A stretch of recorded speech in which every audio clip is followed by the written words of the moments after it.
오늘 말씀 보면은 12절에 이런 말씀이 있습니다. 그리스도께서 죽은 자 가운데서 다시 살아나셨다 전파되었거늘 너희 중에서 어떤 사람들은 어찌하여 죽은 자 가운데서 부활이 없다 하느냐. 예수님이 부활하시고 난 다음에 30년도 채 못 돼서 고린도 교회 부활을 믿지 못하는 그런 무리들이 생겨나서 교회를 어렵게 만드는 일이 있었습니다. 그래서 바울 사도가 고린도에 편지를 보내면서 너희 중에서 어떤 사람들이 예수께서 부활하지 않았다고 그러는데 어째서 죽은 자 가운데서 부활이 없다 하느냐 하면서 이제 예수님의 부활을 강변하는 그러한 내용이 고린도전서 15장 내용입니다. 그러면서 바울 사도는 여기서 이런 얘기를 합니다. 17절 말씀에 그리스도께서 만일 다시 살아나신 일이 없으면 너의 믿음이 헛되다. 너희가 여전히 죄 가운데 있을 것이고 19절에 또 그리스도 안에서 우리가 바라는 것이 부활이 아니고 이 세상의 삶 가운데 예수 믿고 그리고 한 세상 잘 살겠다는 그러한 동기 가운데 예수를 믿는 것이면 모든 사람 가운데서 우리가 가장 불쌍한 자다. 왜냐하면 그리스도께서 우리가 부활했다고 증거하였기 때문이다. 예수 그리스도의 신앙은 그리스도께서 죽은 자 가운데서 다시 살아나신 그 사실에, 역사적 사실에 근본을 대고 있어요. 이 사실이 무너지면 기독교 신앙은 없어요. 부활은 우리 기독교 신앙의 가장 중요한 교리입니다. 그래서 이 시간에는 여러분에게 과연 부활이 사실인가? 그것을 놓고 세 가지 증거를 대면서 먼저는 여러분의 마음속에 우리 가운데 혹시 부활을 믿지 못하는 분들에게 부활이 확실한 것을 증거하기를 원하며, 두 번째는 여러분들이 세상에 나가서 이 부활을 전하실 때 여러분이 지식이 있어야 돼요. 그래서 오늘 설교를 듣고 그냥 무조건 믿으라고 그러지 마세요. 왜냐하면 우리 기독교 신앙은 신화가 아닙니다. myth, 신화. 신화는 뭡니까? 근거가 없는데 그냥 무조건 믿으라는 거예요. 그게 신화입니다. 단군 신화,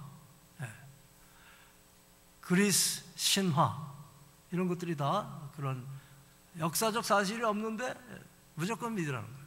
아니에요.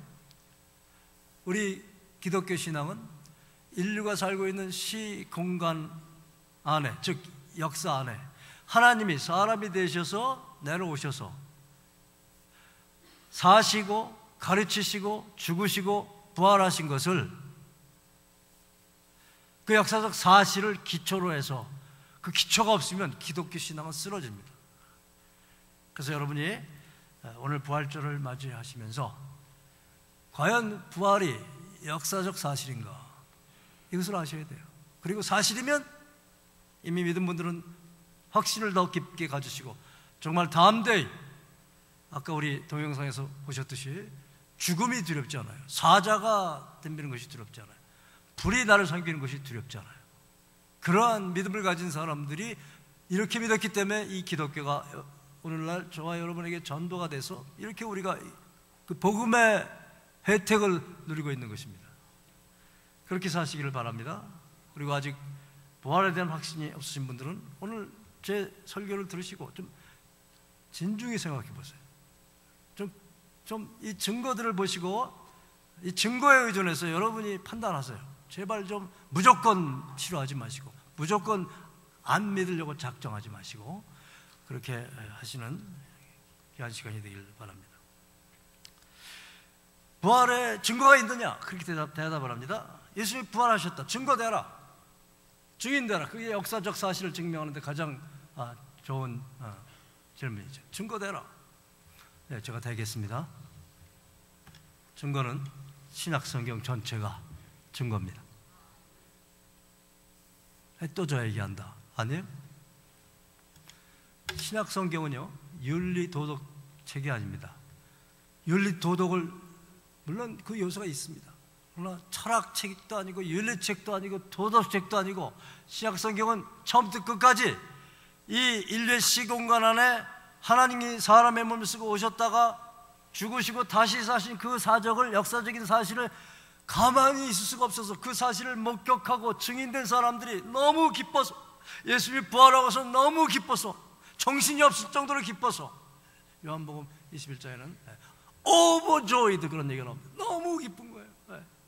도대체 상상할 수 없는 일이 사실로, 역사적인 사실로 자기 눈앞에 이루어진 것입니다. 그러니까 너무 기뻐서 어떻게 하겠어요?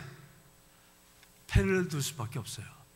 그래서 마태가 마태복음을 쓴 이유도 거기에 무슨 산상수훈의 여러 가지 좋은 예수님의 가르침, 그거를 전하기 위함도 이지만 결국 가장 중요한 목적은 마태복음 28장 뭡니까? 예수님이 죽었다가 다시 부활하시는 그것을 알려주기 위해서 마태복음을 쓴 겁니다. 마가복음도 마찬가지예요. 마가복음도 그 예수님의 행적을 다 기록하면서 마지막 장에 예수가 다시 죽었다가 부활하시는 장면을, 그것을 기록했어요. 누가복음도 마찬가지입니다. 누가복음 24장이 마지막 장인데 누가복음이 쭉 그 역사적인 사실, 그 증인들의 기록, 그것을 과학자였습니다. 누가는 의사였어요. 그러면서도 이 역사가였고 저술가였어요. 그래서 리서치를 지금 현대에 어떤 박사학위 받는 분들이 리서치 하듯이 리서치를 단단히 해가지고 그리고 쓴 게 누가복음인데, 왜 이렇게 썼어요? 예수님의 부활을 증거하기 위해서, 그리고 그 예수님의 부활을 증거하다가 잡힌 바울을 변호하기 위해서 누가복음을 쓴 겁니다.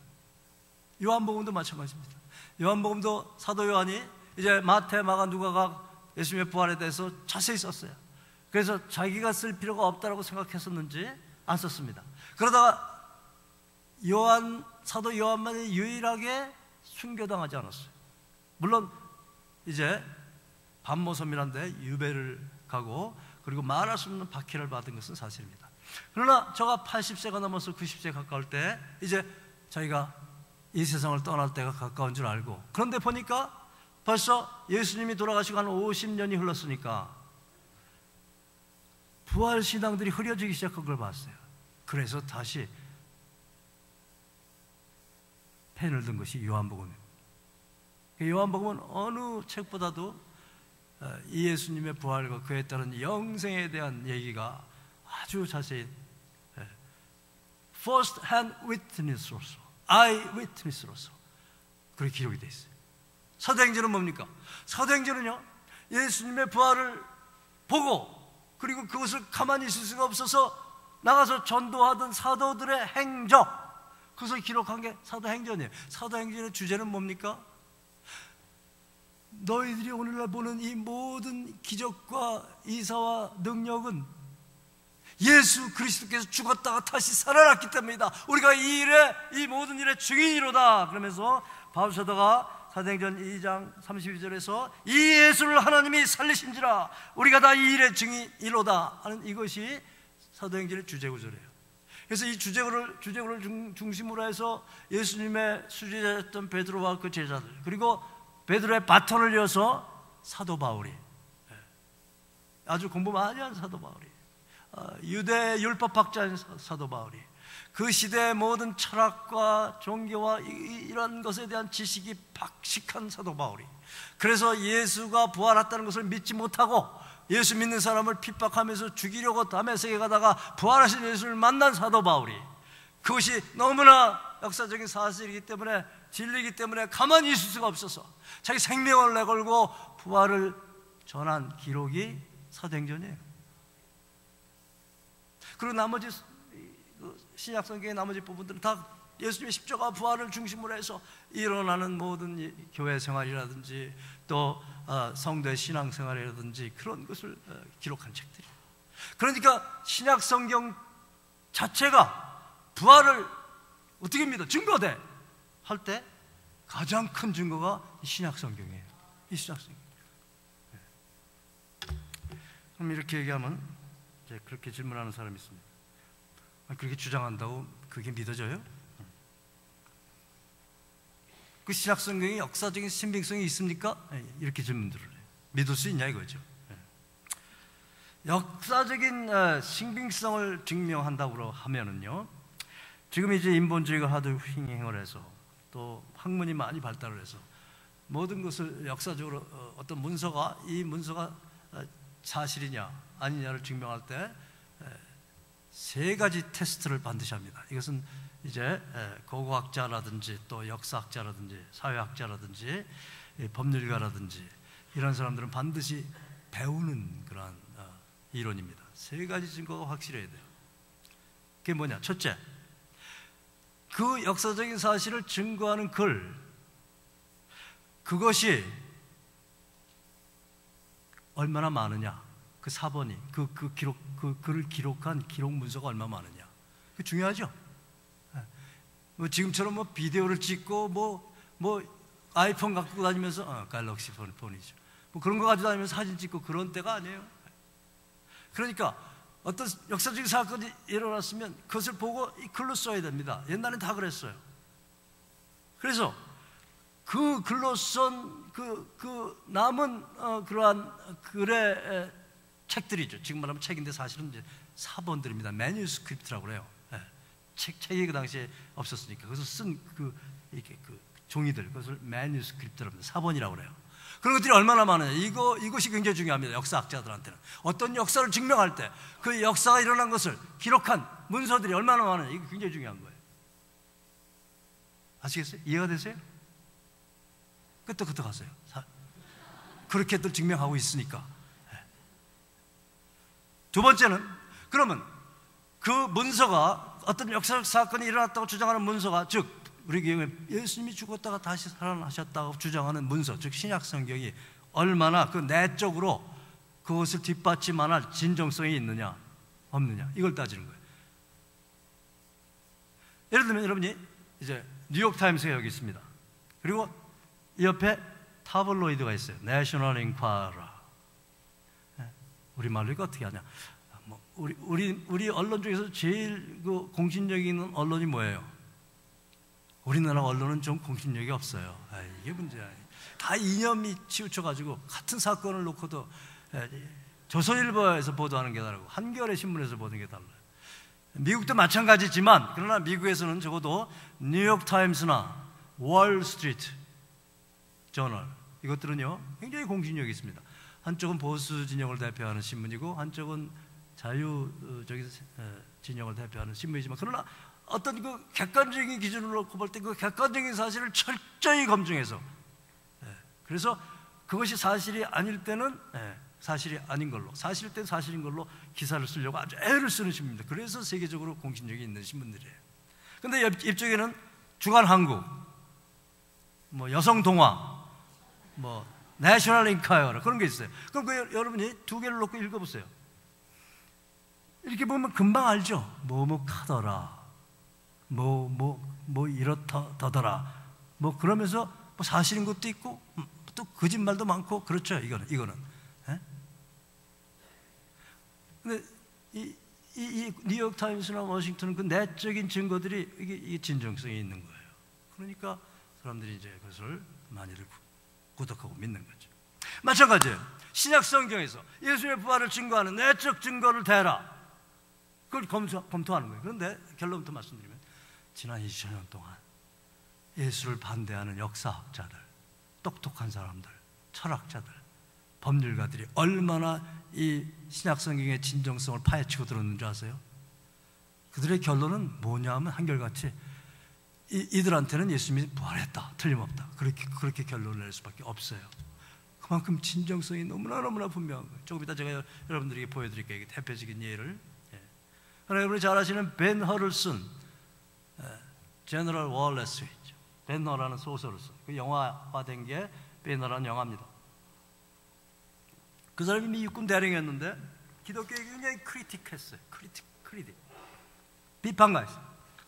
그래서 이 사람이 신약 성경에서 주장하는 모든 것이 사실이 아니다는 것을 내 증명하겠다 해가지고 신약 성경을 살짝치 고대 문서, 뭐 신약 성경의 모든 역사적인 증거 이걸 다 조사해가지고, 사실 여러분과 제가 조사해야 되는 건데 이 사람이 다 했어요. 다 했어요. 그리고 나서 쓴 책이 배너예요. 배너. 완전히 이 신약 성경을 비언어할 뿐만 아니고 예수는 죽었다 다시 사셨다. 그래서 배너 영화 보신 분들은 다 아시겠죠? 오늘 집에 가서 한번 보세요. 오늘 같은 날은요 그런 영화 보는 거예요. 배너 한번 보세요. 집에서 가족끼리. 내적 증거 중에서 이 신약 성경 가운데 모든 게 다 진정성과 그런 것이 다 있지만, 저는 사도행전 26장 볼 때마다 너무나 은혜를 받고 다시 감나고 제 신앙이 좀 잘못되는 것 같고 마음이 콜콜하고 그러면 신약 사도행전 26장을 다시 보곤 합니다. 다시 보곤 해요. 왜냐하면 미안합니다. 내적 증거부터 들어가는 게 아닌데, 자, 내적 증거는 조금 이따 접어두고, 역사적인 신약 성경의 역사적인 신빙성을 증명하는 세 가지 테스트가 있어요. 이 테스트를 거쳐야만 그것이 역사적으로 사실이냐 아니냐가 판명이 됩니다. 그 세 가지 테스트는 뭐냐면, 첫째, 사본을 통한 증거예요. 아까도 말씀드렸지만 얼마나 그 역사적인 사실을 기록한 책들이 많이 있느냐, 그들이 얼마나 통일성이 있느냐. 두 번째는 내적 증거. 제가 내적 증거로 바로 들어가려고 했던 것입니다.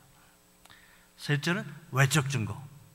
이 세 가지 테스트를 거쳐야 그것이 역사적으로 사실이다 아니다를 판명하는 거예요. 이것은 세상 사람들이 어떤 문서가 역사적인 문서냐, 사실에 근거한 문서냐 아니냐를 테스트할 때 쓰는 방법이에요.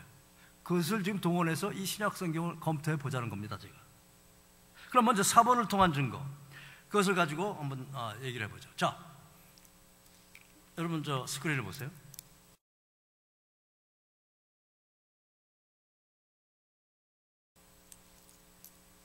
여기 보시면 잘 보이세요?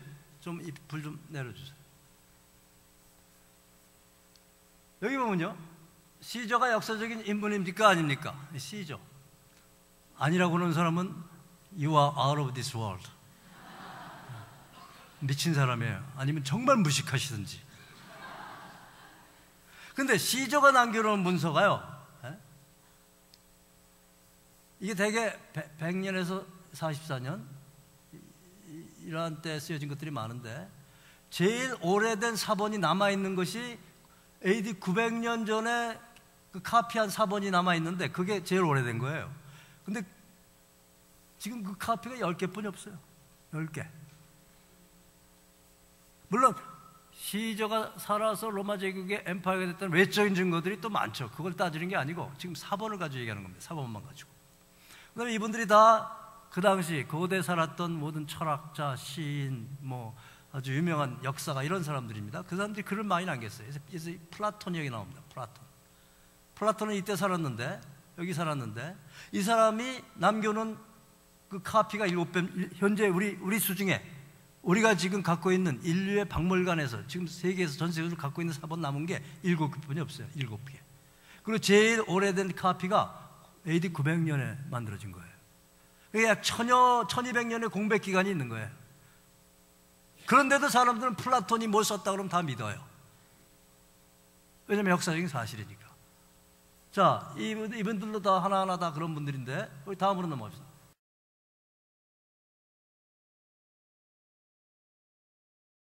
여기 보면요, 여러분이 알만한 사람은요, 아리스토텔레스.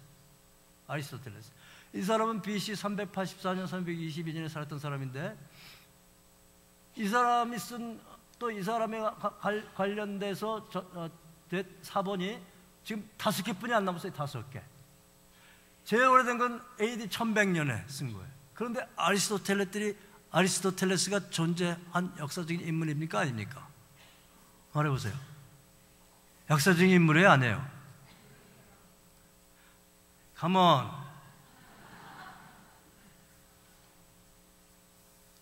성경은요. 그런데 성경 보겠습니다.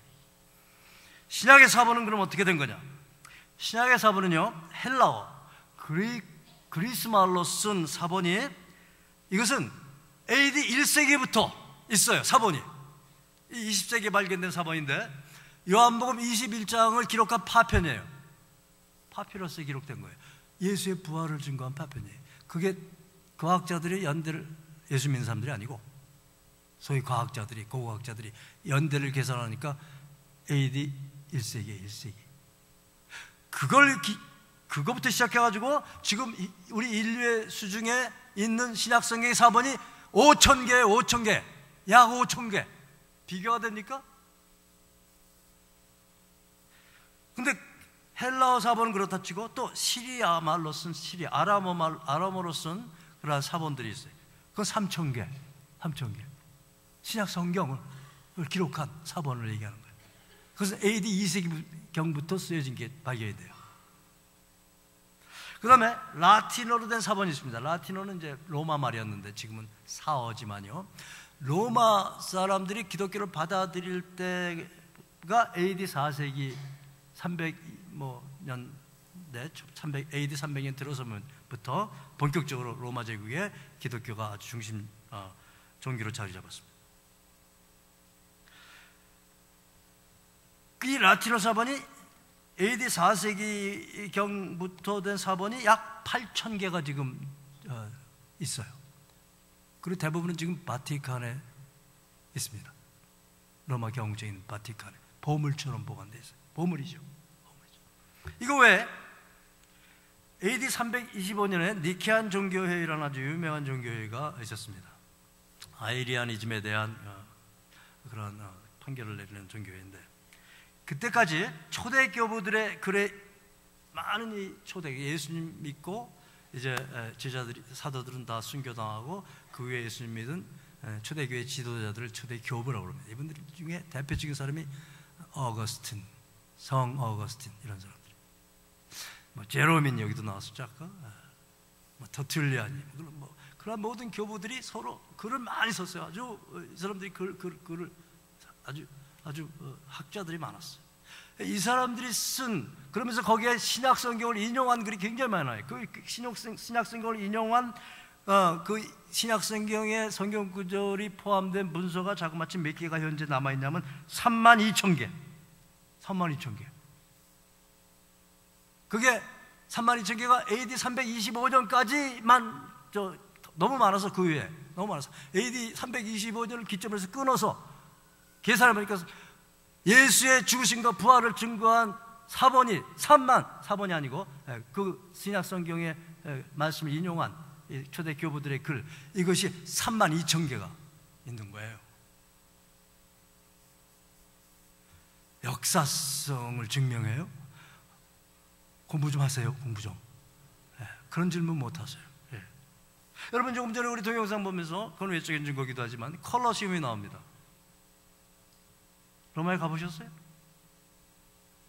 거기서 예수 믿는 사람들이 사자에 물려 죽은 게 신화예요?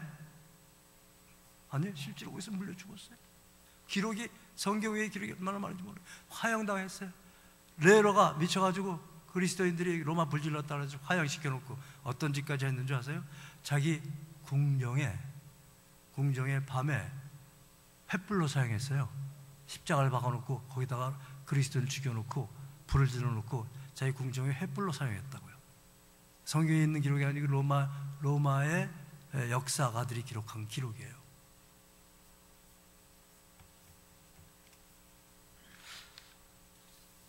그 다음에 내적 증거로 들어가는 겁니다. 그 다음에 내적 증거. 그러면서 이제 내적 증거 중에 가장 정말 늘 저한테 이 신약 성경에서 이 증언하는 이 부활이 사실인 것을 읽을 때마다 제 가슴을 치면서 저를 회복시키는 말씀이 사도행전 26장 말씀인데, 사도행전 26장의 배경을 제가 먼저 설명을 드리죠. 사도행전 26장은 조금 전에 말씀드린 대로 예수님이 부활하신 다음에 그 부활하신 역사적인 사건을 놓고 인류에게 이제 구원이 있는 거예요. 구원이 인류에게 이제 미래가 있는 거예요. 우리가 사는 삶이 이 세상뿐이 아니라는 것을 예수님이 죽었다가 다시 사심으로 말미암아 제자들에게, 너희는 더 이상 죽음을 두려워할 필요가 없어. 죽기가 무서워서 일생에 몇 종로로 살 필요가 없어. 먹고 사는 문제 때문에 사람이 사람답지 살지 못하고 짐승처럼 살 필요 없어. 그러한 그 부활을 본 제자들이 말이죠, 이제 너무 가만히 있을 수가 없어서 이제 성령을 받고 나서 이 전 세계로 퍼져나가기 시작했습니다. 그래서 이제 예루살렘이 이제 복음화됐고, 사마리아와 유다가 복음화됐고, 그리고 이제 땅끝으로 복음을 전하는데 그 과정에서 가장 중요한 역할을 한 사람이 사도 바울이었어요. 근데 사도 바울은 예수님 믿기 전에 이름이 사울이었는데, 이 사람은 유대교의 열심히 특시민, 여러분 여기 볼티모어에서도 요즘에 그런 분들을 보죠. 박스빌 쪽에 가면 유대인들이 까만 모자에다가 아주 까만 수영, 브랜나루 수영을 기르고 까만 옷을 입고, 그리고 항상 이러고 다니시죠. 그리고 아주 정말 경건한 유대인들이 있습니다. 그 사람보다 훨씬 더 유대교에 박학다식하고 그 종교에 아주 특별한 열심이 있고, 그래서 얼마나 열심히 있었냐면은 초대교회 부활을 증거한 집사 중에 하나가 스데반이라는 집사가 있었습니다. 스데반, 사도행전 7장에 나오는 얘기입니다. 이 스데반 집사가 복음을 증거하는데 너무 배기 싫었어요. 저런 거짓말을, 어떻게 사람이 죽었다 다시 살아? 저 거짓말을, 저 십자가에 죽은 예수가 죽었다 다시 살아났다는 거짓말을 듣기가 싫어가지고 군중들을 충동질해가지고 스데반에게 돌을 던지게 만들었어요. 죽였어요, 스데반 집사를. 그리고 그것도 본에 안 차서 소식을 들으니까 다마스커스, 지금 시리아의 다마스커스 거기입니다. 거기에 유대인들이 많이 살았는데, 그 당시에도 그 유대인들의 중에 예수 믿는 사람들이 점점 많이 들어간다. 그러니까 대제사장한테 체포영장을 받아가지고 다마스커스로 예수님 믿는 사람을 잡아 오려고 가다가 예수님을 만나는 거예요. 부활한 예수님을 만나는 거예요. 그러니까 자기가 그렇게 사기라고 거짓말이라고 주장했던 그 사실이, 그게 사실인 것을 아이위트니스가 목격을 했으니까 이 바울이 완전히 회심을 하고, 그리고 예수께서 그때 이제 너는 내가 이 복음을 전하기 위한 나의 종과 증인으로 삼았다. 그래서 가서 이 부활의 소식을 전하라. 그래가지고 이방인에게 전하라. 그래가지고 그때부터 사울은 이제 헬라 문화권, 로마 제국 전체를 다니면서 이 복음을 전하다가 이 성령이 함께 하시니까 뭐 능력이 많이 나타나는 거예요. 그래서 사도 바울의 손수건을 가져다가 병자들한테 놓으면 병자들이 다 낫고, 그런 역사. 뭐 에베소서 시라는 한 50만이 살고 있던 로마 직할 시였는데, 그 시가 이 기독교 때문에 완전히 뒤집어졌어요. 이 바울 때문에. 그런 식으로 막 역사를 하니까 로마 사람들은 가만히 있는데 유대인들이 화가 이렇게 난 거예요. 그래서 바울을 잡아다가 죽여야 되겠다. 기회만 엿보고 있는데 바울이 예루살렘에 도착한 거예요. 예루살렘에 온 바울을 잡았어요. 잡아가지고 당장 끌고 가서 심판하고 죽이려고 했는데 거기 로마 총독부 관할이에요.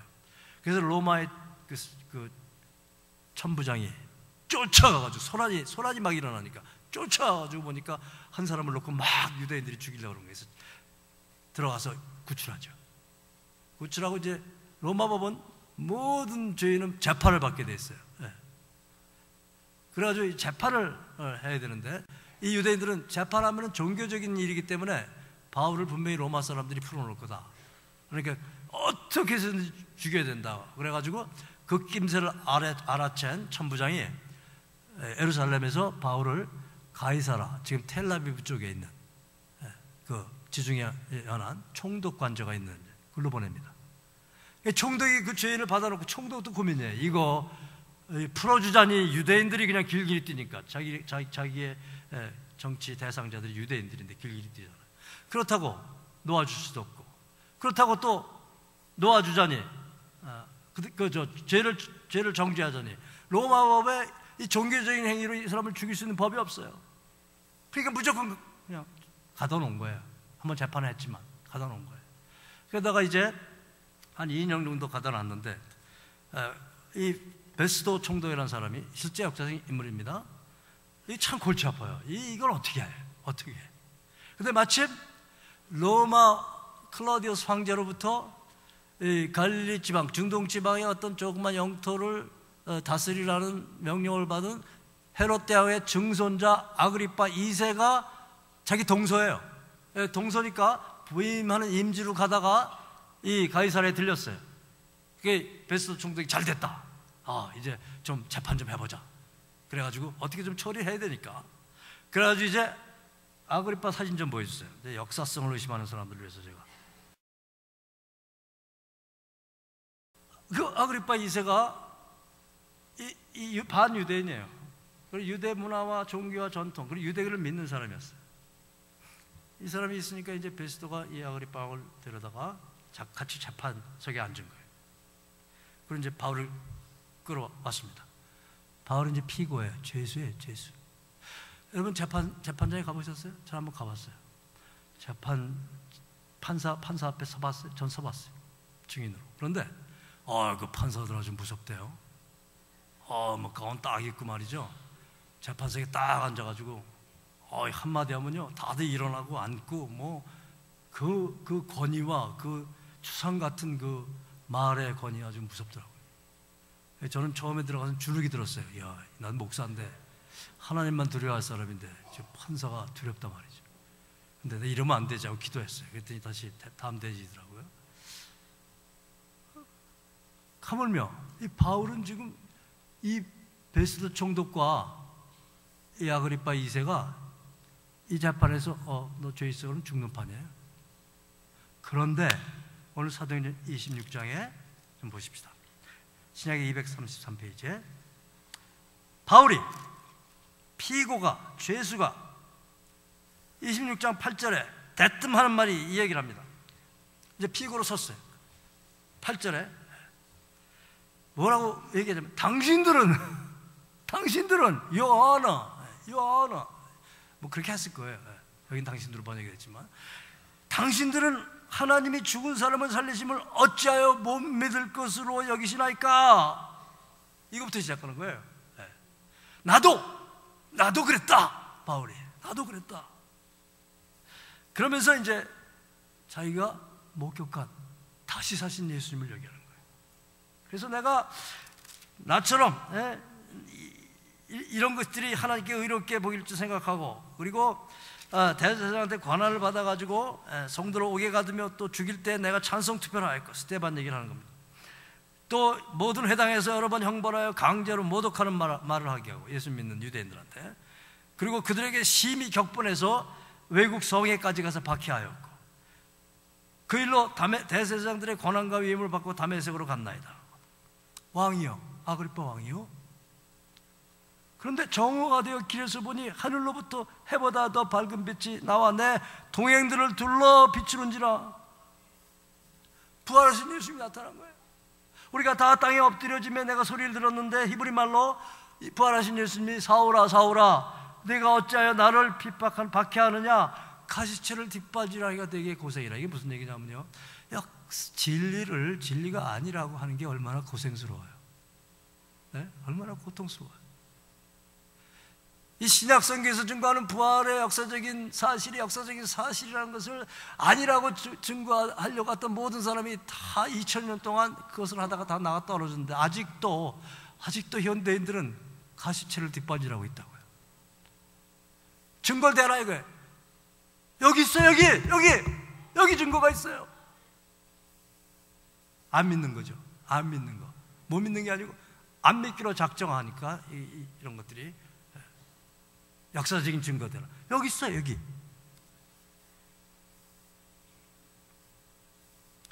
그러면서 예수님께서 18절에 그 눈을 뜨게 하여 어둠에서 빛으로 사단의 권세에서 하나님께로 돌아오게 하고 죄사함과 나를 믿어 거룩하게 된 무리 가운데서 기업을 얻게 하라고 내가 너로 16절에 종과 증인을 삼았다. 그래서 제가 그때부터 이 진리를 가지고 전 로마 제국을 다니면서 이제 나왔네. 없다고 그랬어요. 저기서는 난 있다고 그랬어요. 있는 게 사실이니까 나오는 거예요. 저렇게 각본 짜고 하는 거 아닙니다. 정말이에요. 정말 있어요. 정말 부활하셨다고. 여기 정말 보세요. 이게 부활했잖아요. 부활하셨잖아. 예? 이 증거, 여기 진정성을 느끼세요? 예. 그랬는데 유대인들이 성전에서 내가 그렇게 하니까 시기가 나서 나를 잡아 죽이고자 하였으나, 그런데 이제 그렇게 해서 내가 당신들 앞에 쓴 거다, 그렇게 얘기한 거예요. 24절에 바울이 이같이 변명하며 베스도가 크게 소리내어 이르되, 바울아, 내가 미쳤다. 재판장이 이런 거예요. 야, 미쳤다. 내 많은 학문이 너를 미치게 한다. 여러분, 예수 믿으면서 이런 소리 들어보셨어요? 너 미쳤구나. 할렐루야. 그런 소리 들어보신 분은 진짜 믿는 분이에요. 근데 예수 믿으시면서 미쳤다는 소리 안 들으신 분은 가짜인지 몰라요. 왜 미쳤다는 소리 못 들으세요? 부활을 전하기가 창피하니까. 내가 사람들이 나보고 미쳤다고 그럴까 봐. 그때 바울이 베스도 각하여, 내가 미친 것이 아니요, 내가 미친 게 아닙니다. 참되고 온전한 말을 하나이다. 지금 내적 증거를 얘기하는 거예요. 내적 증거. 뉴욕타임스 볼 때 그 보면서 이건 정말 진실이구나 하고 느끼는 그런 걸 얘기하는 거예요. 이게 어디 지어낸 얘기예요. 지어낸 얘기였어요. 이게 재판장 앞에 아그리빠, 진짜 있었던, 베스도도 진짜 있었던 역사적인 인물에 무서운 권위를 갖고 있는 사람들이에요. 그 사람들 앞에서 자기 목숨 살기에 급급하면서 겸손한 척하고, 그리고 발발 겨야 되는데, 베스도 각하여, 내가 미친 것이 아니요 참되고 온전한 말 하나이다. 그리고 아그리빠 왕한테는 27절, 유대인이니까, 아그리빠 왕이요, 선지자를 믿으십니까? 믿으신 줄 아나이다. 꼼짝 못하게 만드는 거죠. 유대인들은 유대니까 유대교 믿잖아요. 유대인들은 선지자 믿잖아요. 이 선지자들이 메시아를 예언했잖아요. 그리고 죽었다 다시 살아날 걸 예언했잖아요. 그러니까 지금 전도하는 겁니다. 재판장한테 제수가 전도하는 거예요. 그러니까 아그리빠가 뭐라고 그래요? 바울에게 이르되, 내가 적은 말로 나를 권하여 그리스도인이 되게 하려는구나. 그러니까 바울이 뭐라고 그래요? 말이 적으나 많으나 당신뿐 아니라 오늘 내 말을 듣는 모든 사람도 다 이렇게 결박된 것 외에는 나와 같이 되기를 하나님께 원하나이다. 와, 얼마나 진정성이 있어요. 이게 거짓말이에요? 이게 내적 증거라는 겁니다. 내적 증거예요. 참된 증인의 증거입니다. 25절에 내가 참되고 온전한 말을 하나이다. 이게 어떤 일부만 본 거 아니에요. 온 이 구석에서 일어난 일이 아니라, 26절에 한쪽 구석에서 행한 것이 아니다 이거예요. 많은 사람이 봤어요. 500여 사람이 일수에 받고, 그 이후에 예수님의 부활 증거할 때마다 성령의 능력이 나타나서 온 세계가 지금 2000년 동안 그리스도의 이 능력이 역사를 주장해 왔잖아요. 한쪽 구석에서 일어난 얘기가 아니에요. 예수님 안 믿는 사람도 부활절을 기념해요 지금은. 그리고 아그리빠 왕이 선지자를 믿으시나이까, 이 얘기는 왜요? 아그리빠 왕이 너무나 사랑스러운 거예요. 참, 이게 지금 누가 누구 처지를 안타까워해야 할 처지예요 지금. 아그리빠 왕이, 당신 참 가문도 좋고 커넥션도 좋고 왕이고 명망가의 후손이고 재벌 2세고 3세고 돈도 많고 모든 거 다 가진 당신이지만 예수 안 믿으면 안 된다 이겁니다. 예수 안 믿으면 안 된다 이거. 그러니까 아그리빠가 네가 적은 말로 날 권해서 예수님 믿게 하려고 그러구나. 아유, 적은 말이나 말이 적으나 말이 많으나 상관없어요. 진리는 진리니까. 제가 여기 아그리빠 왕 사진이 있다고 아무리 주장을 해도 없으면 없는 거예요. 있으면 있는 거예요. 말이 적고 말이 많고가 중요한 게 아니에요. 부활은 사실이에요. 그 얘기를 하는 거예요. 얼마나 진정성이 있어요. 그리고 목숨을 내놓고 지금 증거하는 거죠. 재판관 앞에 목숨을 내놓고 증거하는 거죠. 왜 목숨을 내놔요? 부활하니까, 죽었다 다시 살아나니까 나의 몸을 죽일 수 있는 사람이 두렵지 않은 거예요. 이게 내적 증거입니다. 외적 증거. 그리고 끝내겠습니다. 외적 증거는 조금 전에 얘기한 신약 성경이 가장 큰 외적 증거고, 그 다음에 교회. 이 교회가 어디서 난 거예요? 교회가 어디서 났어요? 지난 2000년 동안 교회가 지금 전 세계 다니면 여러분이 교회 가는 곳마다 교회뿐이 안 보여요. 유럽 쪽으로 가면요. 예루살렘에 가면 그 진교회들이 얼마나 오래된 교회들인 줄 아세요? 로마 캐톨릭은 역사가 2000년이에요. 2000년. 그 교회는 도대체 뭐 때문에 생긴 거예요? 예수님 부활 때문에. 주일, 썬데이는 어떻게 생긴 거예요? 썬데이는 안식구 첫날이에요. 안식구 첫날은 예수님이 부활한 날이에요. 그래서 그 부활한 날을 기념하기 위해서 모여서 예배 드린 것이 주일이 된 거고, 일요일이 된 거고, 전 세계에서 공산당까지도 주일은 섬기는 거예요. 그들은 다른 사람 섬기지만. 이게 외적 증거예요. 그보다도 교회가 로마 역사에 미친 영향은 말할 수 없이 크죠. 세계 인류 역사에 이 예수님의 부활 사건이 끼친 영향은 나일 앤 데이 차이가 있어요. 그렇죠? 그것을 아주 단적으로 얘기해 주는 사건이 하나 AD 390년에 일어났습니다. 이 사건의 주인공은 밀란의 감독이었던 앰브로스라는 그러한 비숍이었어요. 이 사람은 AD 340년에 태어나서 397년에 돌아가신 분인데 굉장히 경건한 아주 훌륭한 목사님이었어요. 그런데 이때 황제가 누구였었냐면 디오도시오스 1세 황제였어요. 역사적인 또 사실을 증거해 드려야지.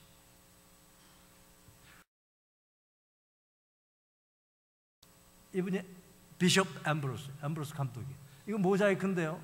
이 역사적인 고증해야 할 것 같으면 이 모자이크로 그 당시 앰브로스의 그 모습을 그대로 재현했다고 그래요. 네. 이게 앰브로스 비숍이에요. 이분하고 그 다음에 이 데오도시오 1세 황제입니다. 이건 뜬 거죠. 금인지 동인지 모르겠어요. 역사적인 인물들이에요. 네? 믿으세요? 믿을 필요가 없어요. 왜냐하면 사실이니까. 근데 이 두 사람이 충돌했어요. 어떻게 충돌했냐? 이 데오도시오스 1세가 데살로니카에서 로마 총독이 있었는데 폭도들이 로마 총독을 죽였어요. 그러니까 이 로마 황제가 화가 나가지고 데살로니카 사람 7,000명을 몰살을 시켰어요. 근데 이 사람이 예수님 믿는 사람이었어요. 그러니까 이 앰브로스가 이 데오도시오스 1세 황제가 성찬식에 참석하려고 교회로 왔어요. 지금 밀라노에서 일어난 일입니다. 들어오기 전에 문 앞에 딱 서서 당신 못 들어옵니다. 회개하고 참회하고 하나님 앞에 무릎 꿇고 근신하시고 황제한테. 그래서 황제가 어떻게 했는지 아세요? 버티다가 나중에는 눈물을 뿌리면서 회개를 하면서 앰브로스한테 엎드렸어요. 그것은 어떤 수많은 사건 중에 하나지만 그러나 그것이 의미하는 심볼은 이겁니다. 그리스도의 십자가와 부활의 사건이 그리고 그의 사랑이 로마를 접수한 거예요. 로마 제국을 접수한 거예요. 그것이 부활의 외적인 증거예요. 그래서 전 세계가 역사의 수레바퀴가 기독교를 중심으로 해서 돌아가게 된 거예요. 제가 무슨 말을 더 하겠습니까? 시간도 다 됐고 바울이 결론으로 말한 것을 제가 읽겠습니다. 고린도전서 15장 50절에서 58절. 형제들아 내가 이것을 말하노니 혈과 육은 하나님 나라를 이어받을 수 없고 또 썩는 것은 썩지 아니한 것을 유업으로 받지 못하느니라. 보라 내가 너에게 비밀을 말하노니 우리가 다 잠잘 것이 아니오 마지막 나팔의 순식간에 호련히 다 변화되리니 나팔 소리가 나매 죽은 자들이 썩지 아니할 것으로 다시 살아나고 우리도 변화하리라. 이 썩을 것이 반드시 썩지 아니할 것으로 있겠고 이 죽을 것이 죽지 아니함을 입으리로다. 네. 자연을 보세요. 겨울 내내 죽었던 꽃들이 다시 피고 있잖아요. 그건 가능한데 왜 하나님께서 다시 죽었다가 다시 살아날 수 없어요?